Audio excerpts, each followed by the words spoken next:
TellyCast, the TV industry news review. Hi, I'm Justin Crosby, and welcome to this week's TellyCast. Coming up on this week's show, we're looking at the Korean TV industry with Diane Min, Head of Format Sales for one of the country's leading broadcaster producers, CJENM, and Non-Executive Director of K7 Media, Clare Thompson. This week's show is sponsored by PRBuzz.tv. COVID-19 has changed the game for many TV producers and distributors. Production stopped, physical markets gone. So now it's more important than ever to build your business and sell your shows to content-hungry broadcasters and streamers all around the world. But how do you make your show stand out from the thousands of hours of content competing for buyers' attention when everything is virtual? And how can you hire the best PR consultants when you can't afford a retainer? Well, we've got the solution. PRBuzz.tv. PRBuzz.tv is the new press release service from Boom PR to get the content industry talking about your shows ahead of this year's MIPCOM. No PR retainer, no inexperienced PRs who don't understand your business. Just a flexible, premium press release service with 3 price options to suit your budget, delivered by experienced PR professionals and former TV journalists who understand the content industry, the media, and what makes a news story.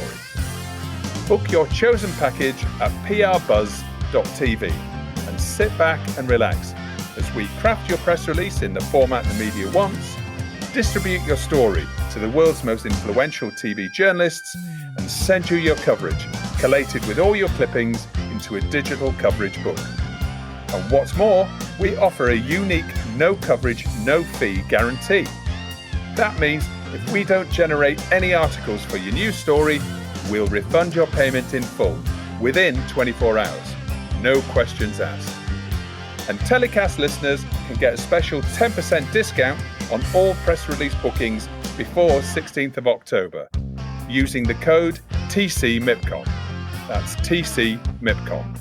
Go to prbuzz.tv and book your free Zoom consultation with us. And let's help you sell more content.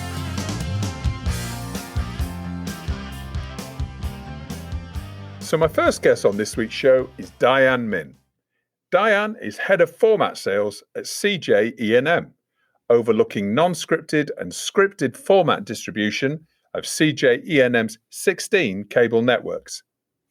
Since 2015, Diane's led format sales and completed more than 30 deals globally for shows including Grandpa's Over Flowers, otherwise known as Better Late Than Never, to NBC in the US and 10 other countries, and also I Can See Your Voice, which she sold into 12 territories to broadcasters including Fox in the US, BBC One in the UK, RTL in Germany, and RTL4 in Holland.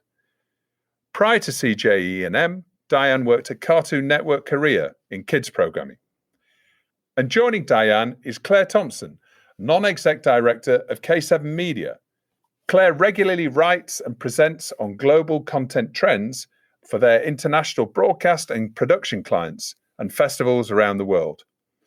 Alongside this, she runs development and pitching workshops, team training sessions, and channel commissioning strategy projects for clients including the BBC, Channel 4, ITV Studios, and Endemol Shine, plus Chinese broadcasters including CCTV, Jiangsu, and Shanghai Media Group. She also consults on the development slates of several indies in France, Ireland, and London, and in Scotland via the Screen Scotland Focus Scheme.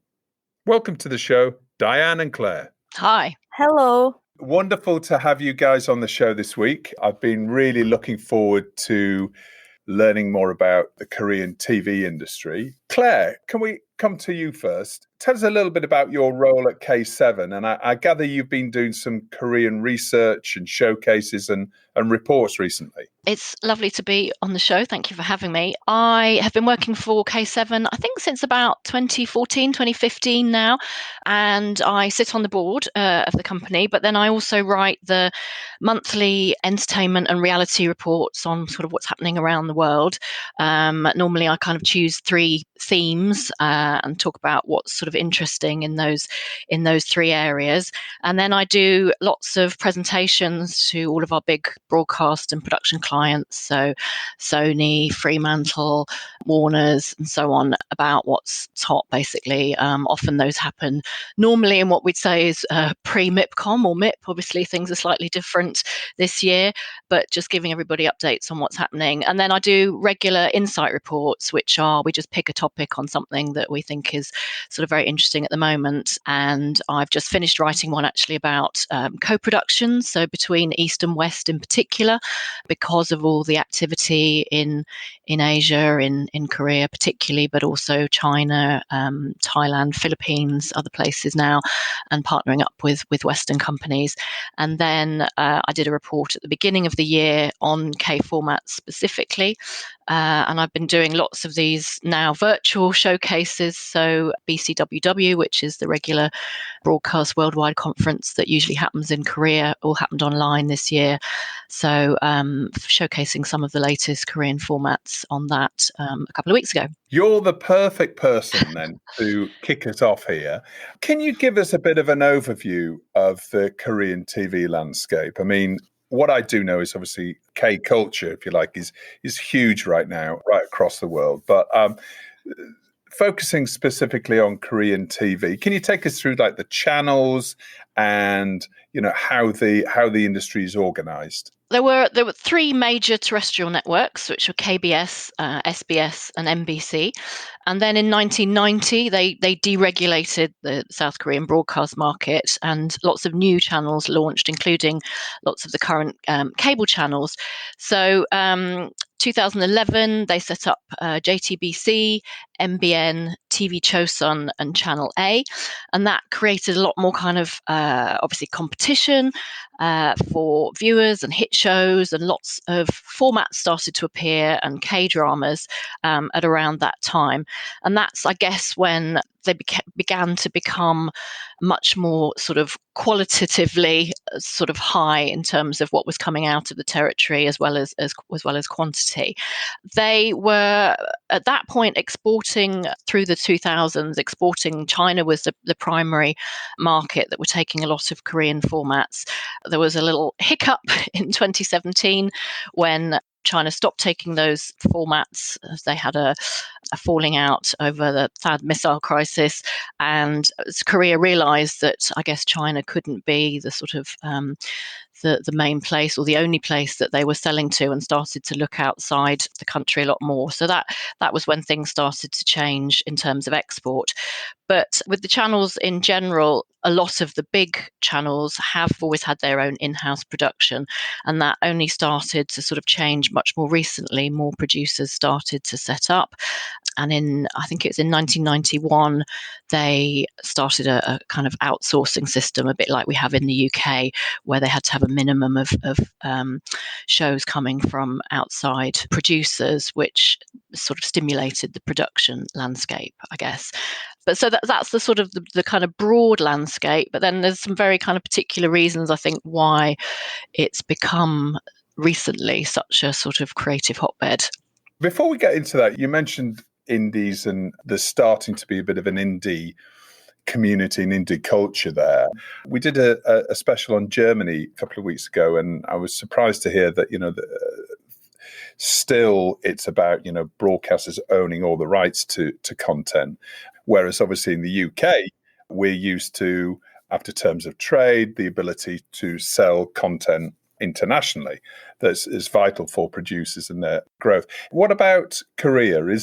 Can indies own their own IP and export them? Well, yeah, that's something that's changed in the last year, in fact, because up until just this year, in fact, it was the broadcasters who traditionally held the programme rights. And so independent production studios could really only get their IP if they did some sort of joint project with an overseas partner.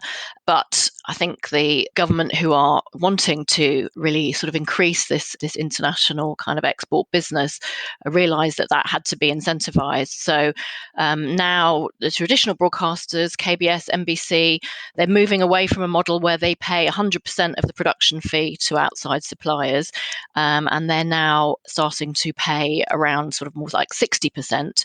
So the producers then have to find the remainder, but that means that they, in exchange, get to keep some international rights. So that, I think, is going to be a real step change. It's the sort of situation that I think China is very keen to start exporting, but they haven't yet really figured out a model to incentivize that independent production in the same way. And I think that's where what will make a big difference in Korea, as of course it did in the UK, and kind of led to this explosion in the indie sector here. Content coming from Korea has had this, extraordinary success over the last few years. Formats like Grandpa's Under Flowers and one or two others that have really sort of broken out. And we'll talk to Diane about those in a second. But what do you think is the essence of the Korean content that is leading to this, extraordinary success? It's such an interesting study in how a lot of different factors have kind of come together to create this sort of perfect storm, really. But what's unusual is that it has been so sort of consciously done top down. So, as I say, the Korean government set up KOCA, which is the Korea Culture and Content Agency, in 2001 to actively support Korea's export of culture, and that's across everything. So that's what they call Hallyu, which is the Korean cultural export wave. It's the word for wave, and it's across everything. So, obviously music, K-pop, everybody's familiar with, but across TV, export of fashion, food, in all of those areas. And they have put so much money into supporting that, and they've set up like incubators. Format East is one that gets money from KOCA, which is to help creators come up with ideas. But then that has sort of, filtered into this really outward facing, very collaborative model of work. They've tripled this year the budget into supporting the country's creative output, and in TV, that's into kind of co-developments and co-funding projects with international partners. That's the sort of one side of it, which is the sort of top-down government encouragement, which has really worked. But then, as with Israel, it's a very young population. It's an incredibly high-tech, media-savvy population. And so that does help in general in the kind of innovation of a sort of media output. And then there are sort of other things that feed into it. So the whole K-pop phenomenon, if you like, has made for a culture which is incredibly sort of engaged, the K-pop superfan social media around those musicians and artists, and the sort of TV that surrounds them makes for this kind of really sticky sort of content that lots of other TV industries around the world would probably kill for. And when it comes to the actual ideas, because I think some of the ideas are kind of quite out there, aren't they, in terms of program, in terms of the formats. And that's actually the reason that many of them are working, Masked Singer, for example. And as I say, we'll come on to talk to Diane about, some of the actual format points. Is there a cultural element there that society thinks and is organized in a different way that leads to these ideas that would never come from the US or the UK or European program makers? There was a sort of tendency, Japan obviously was the TV culture that most people became initially familiar with, and all of the, as we know them, crazy Japanese game shows were where we sort of started to see that very visual, to us kind of very exotic, very colourful style, which is often quite different to the sort of shows that we produce. And I think Korea learnt from that, and obviously some of the culture is the same. And I think it is this sort of this highly visual aesthetic, which is quite different to a Western aesthetic, but which is great, particularly for family entertainment, for game shows.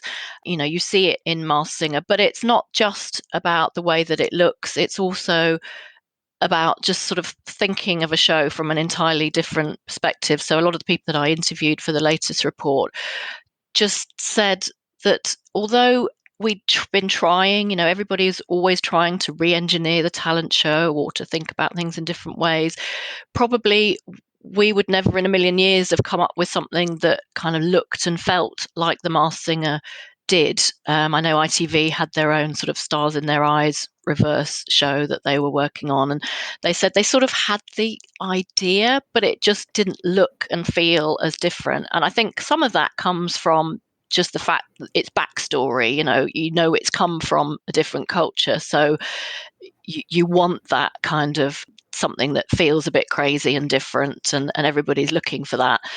So that helps. But then it's also, I think, to do with the way that shows are produced in Korea. So unlike in the UK and in lots of the Western format developing countries, they are much quicker to get things on air, and they change the show and evolve the show when it's on air, whereas we like to plan out all the format points and say this will happen here and that's what will happen in episode 2, and it's just a totally different way of approaching a production. So when you get together different partners like that with totally different approaches, you can create something new. Well, that's really interesting. Diane, bringing you in now. For those who don't know CJENM, and it used to be CJE&M, didn't it? And it's sort of, I think, rebranded a couple of years ago. I know it's a huge company. Can you give us a bit of an overview for those who are not particularly familiar with the business? Sure. First of all, thanks for inviting me to TellyCast, Justin. And I'm so glad to be on the show with Clare. I'm Diane Min at CJENM, and I handle both non-scripted and scripted formats. CJENM is one of the biggest media company in Asia. We are both network and studio at the same time. We have 16 cable networks, and we have the highest rating share in Korean TV markets. We produce 40 entertainment shows and 25 drama series per year. So we work very closely with Netflix, so you can find many of our scripted shows in Netflix, and we have 3 original shows with Netflix so far, and there are more to come. A very interesting point about CJENM is we are both studio and network, and our studio is under network. So we have 300 in-house EPs and showrunners. Right. So we also run more than 10 overseas regional offices in LA, Beijing, Tokyo, Stockholm, Madrid, Istanbul, etc. Do you have any offices in the UK? Not. Or you say Stockholm, obviously with Echo Rights, right? Yes, correct. The business has really become, raised its profile on the international industry landscape on the back of, some really strong performances by some of your international format sales. So can you take us through your biggest shows? Yes, of course. It's definitely I Can See Your Voice for Now. Episode 1 just premiered on Fox last week, and it scored number 1 rating in 18 to 49 demo. Also, it was highest rated for debut in last 3 years ever since Ellen's Game of Games. Also, I have to say about Grandpa Over Flower, as you mentioned, as known as Better Late Than Never.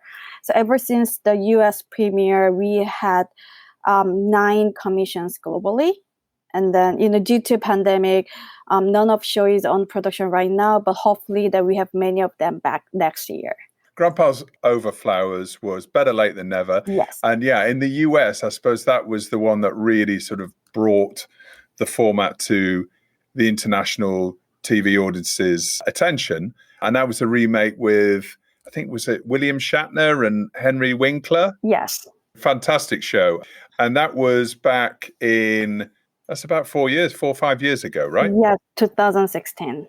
Right. Okay. And that's gone to, did you say 9 or 10 territories now? Yes, it's with 9 territories so far. No, it's 10 territories. 10 territories. Okay, Yes. Fantastic. Well, congratulations on that, and that hopefully will keep on rolling. And yeah, so I Can See Your Voice just debuted on Fox, as you say, which is has a really strong start. So congratulations on that. I think BBC One has also commissioned that. Yes, we got commissioned only this year, and then we are working on pre-production. And then if everything goes smooth, the production will start this year.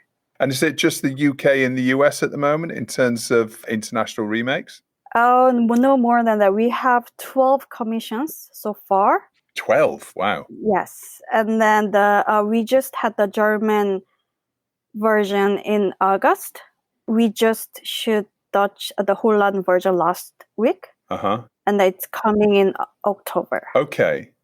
And this is a singing competition show. Uh-huh. Can you just briefly take us through it? I mean, hopefully we'll have some video clips that we'll be able to post in the description of the podcast, so everybody can have a look at trailers or maybe some clips from the Fox show.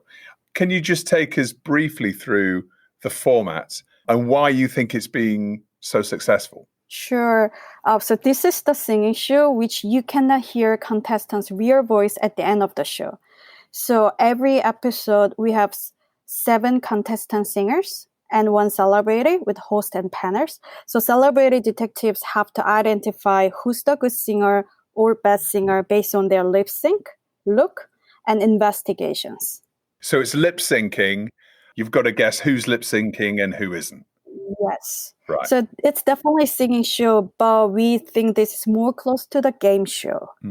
So you can play along at home watching the show. It's really easy and fun. Yeah.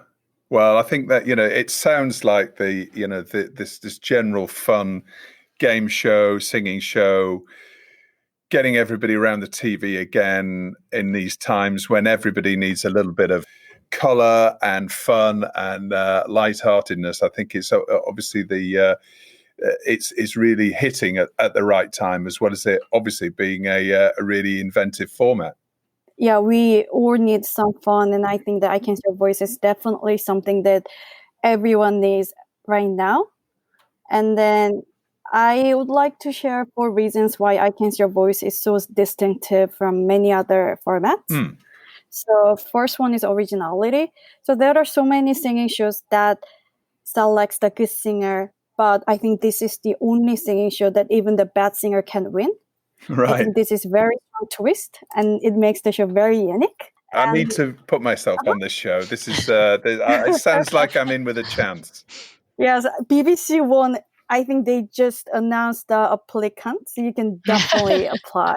Excellent. Right. I shall, as soon as we're finished on this recording, I'm putting my application in.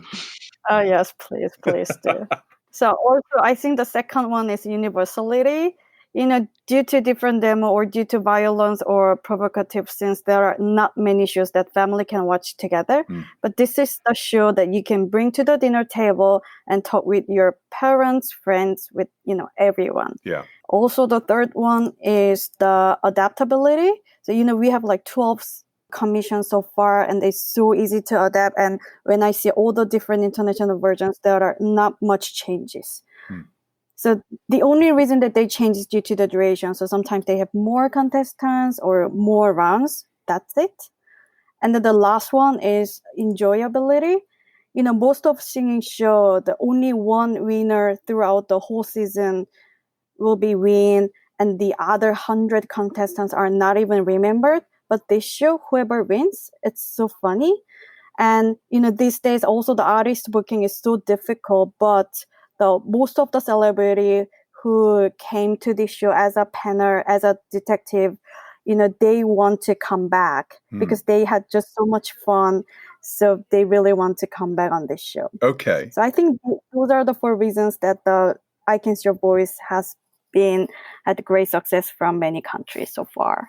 Yeah, I was going to say, I think the interesting thing was what Diane said as well about the kind of hybrid nature of it. And obviously this was the same with The Masked Singer. And I think that's what Korea are doing particularly well at the moment. I mean, sometimes hybrid shows, it's kind of a bit of a development classic of like, let's mash up some genres. And sometimes it works and sometimes it doesn't. But I think Korea have been doing really well in this kind of mixing talent with game show, or sometimes, mixing variety and dating or whatever. And it's this, it's kind of clashing things together, but creating, especially around these shows, that sort of social media engagement. If you watch Masked Singer and you're not on Twitter trying to work out if, the tree is Peter Crouch or whatever, then you're sort of missing half the show. And that's kind of what is so integral to a lot of the shows that they are producing. It's that play along. It's the, discussing with your family or with whoever it is on social media who it is, or can they sing or can't they sing? And,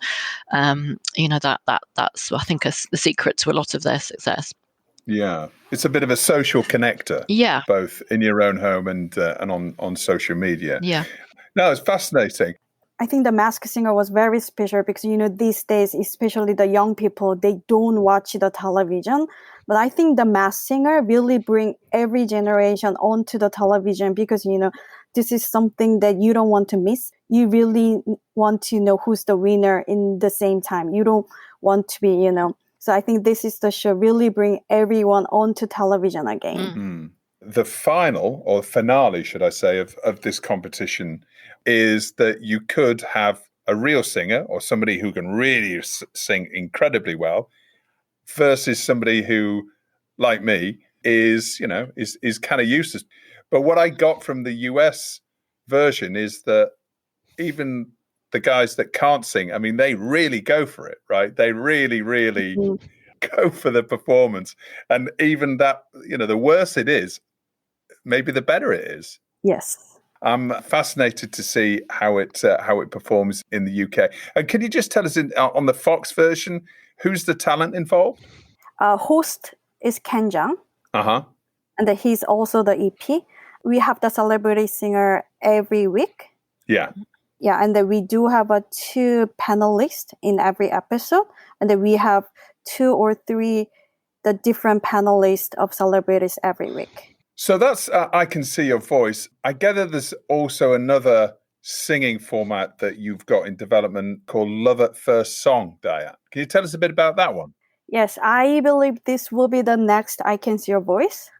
As Claire just mentioned, this is also another hybrid show between dating and singing. So we have 10 couples start, and then the very first round, they practice the duet song without singing each other. So in the first duet, this is their first time to see each other. So we were very thrilled when John Legend got on board last year for the US version. So we were developing US version right now, but it's moving very slow right now due to pandemic. So other than Korea, in Asia, we are also still producing for Malaysia and Vietnam and pre-productions in a couple other territories. Okay. Like, for example, in Malaysia, we had, in the very first season, we had 2 married couple. So they quoted as the most successful dating show in Malaysia. Wow. And that show has already been in production in Korea, I assume? Yes. For a number of seasons? This show started as a paper format. Right. So we had the Vietnamese version first, and then we just had the Korean version last year.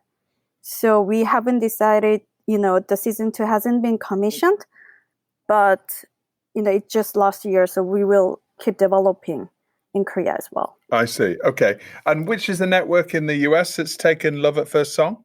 I cannot tell, but we got a development order, but it's still, we haven't announced yet. Aha. Okay. And it's very slow, so. Okay. You're not going to disclose it. However much I ask, Diane, you're not going to tell me, are you?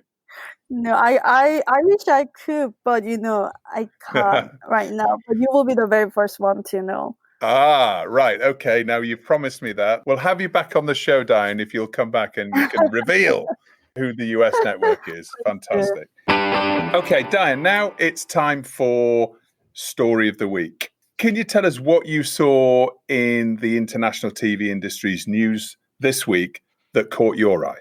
Yes. Last week, BTS, the Korea boy band, had a speech at the 75th UN General Assembly to send out the message of love myself to encourage the youth in this difficult time due to pandemic. In a 7-minute long video, they encourage young people to do what's most important, love yourself.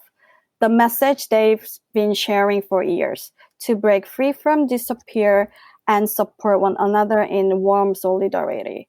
They deliver simple but very powerful message. So I highly recommend to check out their UN speech on YouTube. Okay, great. Well, we'll post a link to that again in the episode description so everyone can see that. And it just goes to show, actually, doesn't it, how influential K culture has become with a Korean boy band addressing the UN General Assembly. I mean, 2-3 years ago, you would never imagine that would happen. As someone said this year, in the last year, Korea have had the Oscar-winning film of the year, the biggest band, BTS, and then the biggest show, Masked Singer. So, it's really been a hugely successful time. Yeah, extraordinary. Yeah, it has been a really exciting year. And the Parasite is CJENM's film, so we are more thrilled as well. And a good pandemic, if you can say such a thing. Yes, yeah, well... reasonable. Diane, you're right at the centre of that, being the head of formats for CJENM. That must be a really exciting time to do your job. It is. Like due to pandemic, it's really difficult, and that because the broadcaster, even including CJENM, the broadcasters are not picking up the new shows. But amazingly, I Can See Your Voice, it's going well. And then especially after the US announcement, we have a great progress in each country. So we are very excited. Yeah, congratulations on Thank that. you very That's much. fantastic. I think I'm right in saying that Korea is the country of honor at MIPCOM, even though obviously MIPCOM is not happening in physical form. MIPCOM Online Plus is happening. You're involved in MIPCOM in any way? Yes, of course. I have a conference about the Korean formats. I will definitely talk about I Can See Your Voice. And there are many conferences and some workshops about Korea culture and the Korea productions. So you will get some emails to participate in conferences and then meet the Korean producers via online platforms. All right. Okay. Well, that's fascinating. We'll be tuning into that. And I think I'm recording another showcase of Korean formats on Wednesday for MIPCOM as well. So there's three lots of 6 formats. I think 12 unscripted and 6 scripted that are being showcased in that as well. Great. All right. Well, if you want to know more about Korea and Korean formats, that's obviously going to be the place to go. Claire, so now I want to hear about your story of the week. What caught your eye this week? Well, I think mine's a bit darker than Diane's. I feel bad now that she's sort of uplifting with BTS's a message of hope. Mine is sadly Trump related, and I guess it's a sort of another big week with the presidential debates. And then I was hearing them talk. Aaron Sorkin talking on the radio this morning about the film that he's done, Trial of the Chicago 7, which is sort of paralleling the riots at the 1968 Chicago Democratic Convention with what's happening now. And then also this week, the film, The Comey Rule, the series that's come out on Showtime, The Comey Rule, about the battle between FBI Director James Comey and Donald Trump and the Russian election meddling. But I sort of read an interesting interview about the drama and how everybody involved, the writer and director of that, Billy Ray, I think, was saying that, they pushed and pushed to get the drama aired before the election and got everybody on board, and it's got big names, Jeff Daniels as Comey and Brendan Gleeson as Trump, but they were told at one point, oh no, it's going to go out in January, and there was some speculation as to whether the sort of Viacom had been leaned on by Donald Trump to do that, but instead, luckily, it is going out. It did go out this week. But I just thought it was such an interesting kind of area, how, drama is now being turned around so quickly to reflect kind of current situations. And there was lots of sort of iffy reviews about whether it was great or not. But this sort of also this idea that, can a drama be influential in the lead up to an election in the same way that we have all these rules around impartiality in news and current affairs, but that these sort of stories from our very recent history are now being told so quickly and with so much at stake.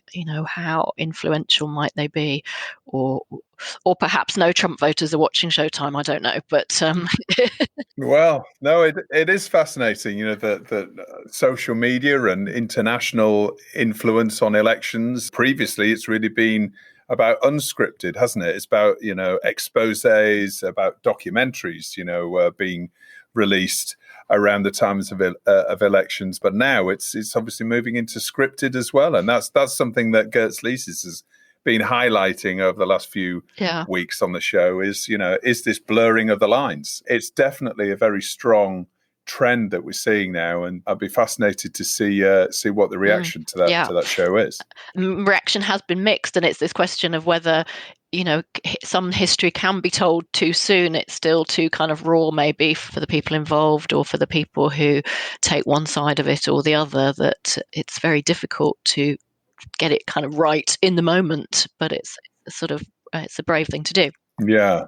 Well, it's going to be really interesting to see what other shows are going to be coming out over the next few weeks, and whether or not they have any sort of influence on the outcome of this very important election. So now it's that time in the show where our guests get to nominate their hero of the week and who or what they want to throw in the bin. Diane, I'm going to come to you now, and I know you didn't really want to throw anything in the bin. I know that, but I hope you have got a bin for me.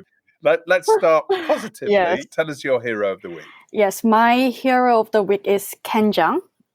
He's the host of I Can See Your Voice, and he's just so perfect as the host for the I Can See Your Voice.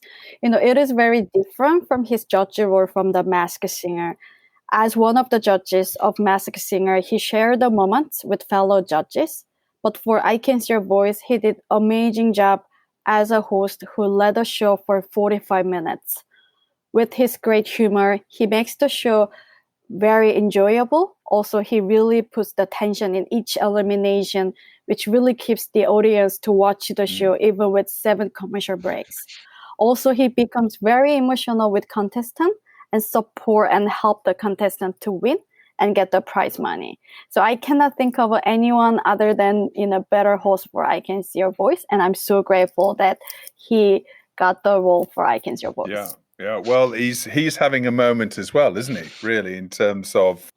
Yes, they're calling it Ken's Day in the US now, because he's on a Wednesday. He's always on something. Ken's Day, fantastic! Oh, that's a great one. I look forward to seeing his performance on the show. And Diane, who or what are you telling to get in the bin? Oh yeah, for the get in the bin, it's definitely COVID-19. Actually, I cannot tell, but 2 of my shows are canceled in States in the pandemic, and 8 productions are all on hold globally due to COVID-19. Also, I really miss my non-stop flying life, but which I can't due to COVID-19. On an average year, I mean, how many flights would you tend to take? I think average 10 to 12. Right. Okay. Per year. Right. And then sometimes I do go to 2 different cities a month. So there was one time I was in different time zone in every week in a month. Yeah. So I was in Madrid, Seoul, and Los Angeles and Seoul. Right. I don't know if anyone else saw, there was a story in the paper this weekend about how, I think it was particularly in Taiwan, but in quite a few places in Asia, airlines are offering flights just for people to fly around who are missing being able to fly, because they're not actually going anywhere, but there are people who are missing flying so much that they're just going up in a plane, going around and coming back down again. Yeah. You know what? Yeah, that's definitely Taiwan, and they visited the one of island in Korea. Right. So they couldn't take off. They just came in, and then I think they enjoyed being in the air, and then they came back. That is the most 2020 thing I think I've heard. Yes. I can't see anybody in the UK doing that necessarily. I mean, it's such a challenge even getting onto the plane if you leave on time. But there we are. Well, Diane, I hope you're enjoying your rest, I suppose, right? Being in one place for an enforced amount of time. It sounds like you've got catching up of your sleep to do before it all, hopefully, we're all allowed to start doing international business and international travel again. Claire, how about you? Who's your hero of the week? Well, my hero of the week is, I think he's called Magawa, who is the mine detecting rat who was sniffing out mines, and he made a lot of news programs at the end of last week. I think everybody was just so happy to have a kind of a fun, good news story of a rat wearing a medal alongside all the bad news, and then that was quickly followed up by the story about all the dogs that are being trained to sniff out COVID. So it made me think a couple of things. Firstly, wouldn't it be great if we could train animals to sniff out good formats? I don't know what a good format would smell like, but that would be very helpful. And then also that we've had so many dog formats. I've written about them quite a few times for K7 in the last year, but I think it's about time that we feature some other animals. We did get a request this week from someone who wanted to know about cat formats. So that always, makes me happy when the balance is readjusted. And other animals with these sorts of talents, whether it's sniffing or otherwise, I think their time has come. What do you think, Diane? Is that a format that could travel? Rat-based stinging format? Maybe we can make a round out of it. Maybe we can give them headphones, and then they can listen the real voice of the contestants of I Can Hear Voice, and then we look at their faces. Yes. Yeah. Brilliant. Sniff out a good singer. We need to play this back to Frapper so they know where exactly this format originated. So. Yes. Definitely. We'll split it, Diane. And Claire, thank you so much for coming on TellyCast this week. I've really enjoyed our chat. Learned a lot about a Korean TV industry, which is fantastic. We'll put all of the links to those stories and those shows in the episode description, so everybody can go and check out all of those clips. We look forward to seeing you both very soon. Thank you, Justin. Bye. Thanks, Justin. Bye. Well, we've reached the end of this week's show. Thanks for listening. Please rate and subscribe to the show and share it with friends and colleagues. If you want to hear more about our advertising and sponsorship packages, please email justin@boomdialogue.com. That's justin@boomdialogue.com. This week's TellyCast was sponsored by prbuzz.tv. TellyCast was edited by Ian Chambers. Next week, we're looking at the true crime genre with two of the TV industry's leaders in this field. So, until then, as always, stay safe.